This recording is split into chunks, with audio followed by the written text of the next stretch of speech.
दुनिया में 20 में से एक खातून का खतना या फीमेल जेनिटल म्यूटिलेशन हो चुकी है।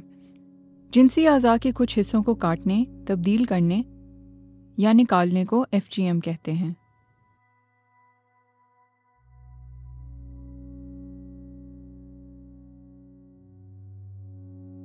ख़वातीन के खतने की 4 अक़साम हैं। पहली किस्म क्लिटोरिडेक्टमी, जो हिसास क्लिटोरिस को जज़वी या मुकम्मल तौर पर निकालने को कहते हैं। दूसरी किस्म एक्सिजन, यानी कि क्लिटोरिस को जज़वी या मुकम्मल तौर पर निकालना और साथ लेबिया मिनोरा या अंदरूनी तहों को भी निकाल देना। तीसरी किस्म इन्फिब्युलेशन, लेबिया मिनोरा और लेबिया मेजोरा जो कि बैरूनी तहें हैं, इनको काटना या इनकी जगह बदल देना। इसमें अक्सर सिर्फ एक छोटा सा सुराख छोड़कर इसको सी दिया जाता है।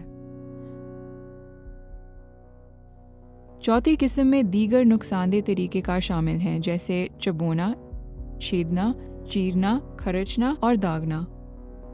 FGM जिनसी लज़्ज़त को कम कर सकता है और इन्फेक्शन और बांझपन का सबब भी बन सकता है। इसके नफ्सियाती असरात भी हो सकते हैं। ये ज़्यादातर अफ्रीका, मशरिक़ वस्ता और एशिया के कुछ हिस्सों में किया जाता है। अक़वाम मुत्तहिदा ने FGM पर मुकम्मल पाबंदी का मुतालबा किया है।